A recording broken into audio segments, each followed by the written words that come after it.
There are times in your life when you're not going to be happy. And then what are you going to do? Your goal is demolished. And there are going to be plenty of times in your life when you're not happy.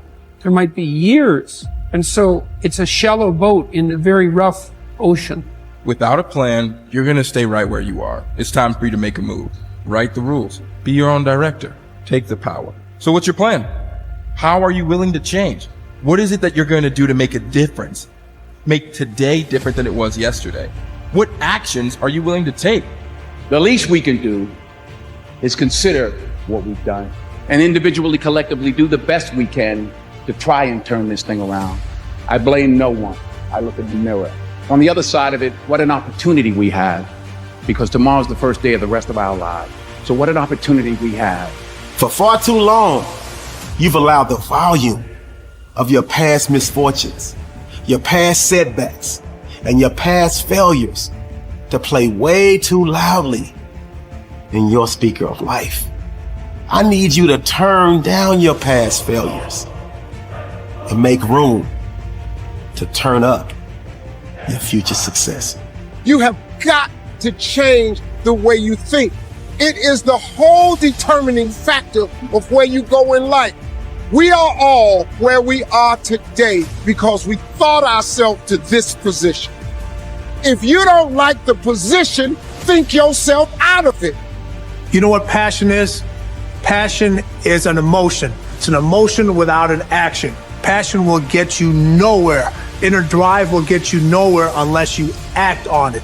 You have to act on your passion. You have to act on your inner drive. Don't let those feelings stay inside of you. You got to know what to do with them. You got to know how to make them work in order to get what you want. Don't keep it inside. And so embrace the fact that you're going to have to sacrifice and suffer to some extent. Once you've embraced that it's going to happen, it's almost not that bad. Push yourself, get it done, make it happen. Stop looking for external motivation and start building that fire inside of you.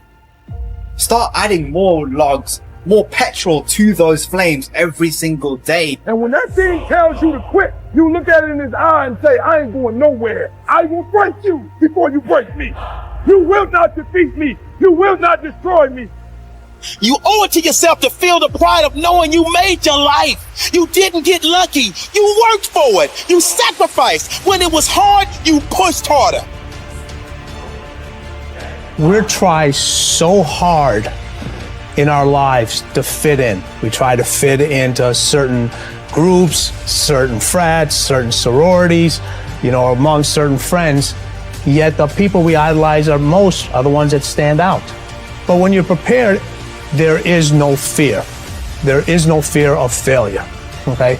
Because even if you walked out of something and you feel like you failed at it, your preparation is so strong that you're gonna take that failure and turn it into the outcome you desire. And most people stop at failure, okay? We've all failed at things. I'm gonna continue to fail at stuff, right? It's the most powerful tool you can use, but it all depends on how you use it. We talk about it in Relentless, okay? A scalpel, okay? In the hands of an individual, it can do unbelievable damage. In the hands of a professional, of a doctor, it saves lives. So it's the same thing with failure. It's how you use it. It's that drive inside of you, okay? It's what we talk about, the dark side. The dark side is filled with failure, but it's the fuel that burns you like something that's never burned inside you before. Fully mature people accept that their actions have consequences. A fully functioning adult knows that he or she can choose an action, but once the action is taken, both predictable and unpredictable consequences will follow. The true adult accepts that for every cause there will be an effect. For every action, there will be a reaction. You can choose the action before you act, but you cannot choose or control the consequence or reaction afterward. Intelligent adults are very careful about the thoughts they think and the actions that they take. They do not fool themselves or engage in self-delusion. They don't pretend that things might happen differently, nor do they trust to luck. Inactions also have consequences. What are called crimes of omission are often more serious to your long-term prospects than the mistakes you make. Omitting to think through your values, set clear goals, make plans, commit to excellence, and so on, can be disastrous to your possibilities of great success. The starting point of success is the acceptance of reality. What cannot be cured must be endured. Often people will come to me with challenges they are facing, and I will ask them this simple question: is this a problem or is this a fact? If it's a problem, it's amenable to a solution. There is something that you can do to change it. If you are not happy with the situation, it is up to you to go and do whatever you can to resolve it. A fact, however, is different from a problem. It is something that exists, like the weather, like rain or snow. There is nothing that you can do about it. You can solve problems, but the reality principle says that you have to learn to live with facts. Something unfortunate that has happened is a fact. A sale that did not go through, a business deal that collapsed, a relationship that didn't work out. All of these are facts. Many people waste an enormous amount of emotional energy struggling with facts when they would be much better off concentrating on doing better in the future. Your goal is to be happy, confident, and optimistic. The way that you achieve this is by making these positive responses so automatic that you remain predominantly happy, confident, and optimistic no matter what happens. You can achieve this result by taking specific, proven, practical steps that have been used by millions of people and which work with virtually unfailing certainty. The starting point is accepting complete responsibility for every aspect of your life. The law of sowing and reaping, whatever you sow or fail to sow, is going to determine what you reap in the end. The law of accumulation reminds us that everything counts. Every positive step you take is moving you toward building a great life for yourself. Every positive word or thought or image is deepening your belief and increasing your confidence in your ability to achieve wonderful things. Finally, remember the law of reversibility. If you act in a manner consistent with high performance and high self-confidence, those very actions will generate the feelings consistently. Every positive, constructive action that you take in the direction of your dreams and goals will reinforce your belief in yourself and in your ability to accomplish your ideals. The challenge for building good habits and breaking bad ones is often finding a way to pull the long-term consequences of your bad habits into the immediate moment. So you feel a little bit of pain right now and want to avoid it. And the long-term rewards of your good habits into the immediate moment so you have a reason to repeat it again in the future. Each behavior casts a vote for the type of person that you want to become.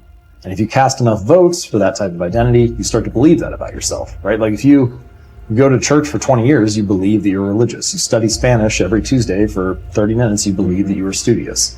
So in that way, your habits provide evidence of your desired identity. And I think that that is probably the ultimate reason that habits are so important. It's true, like habits can help you earn more money or be more productive or lose weight. And all that stuff is great. But in addition to the external results that habits provide, they also shape your sense of self. They are the engine or the avenue through which you learn to believe things about yourself. You have to have just one thing in mind: keeping on track, closing out all the noise and the clutter that gets in your way. You've got to identify your target. Let nothing stand in your way. You've got to keep your eye on the target until you've released the arrow. Let nothing capture your attention unless it's in the best interest of your ambition. If you don't keep your mind on what you're doing, if you don't keep focused on the task at hand, it could slip right on by you. Wherever you are, be there. Whatever you're supposed to be doing for the moment, do it. You can't be thinking of everything you have to do at one time, all the time.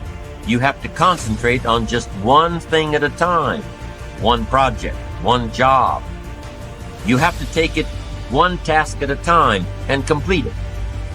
Do what you've set out to do. Keep your mind only on that one task. Why? If you don't, you won't accomplish anything. Concentration takes a lot of discipline.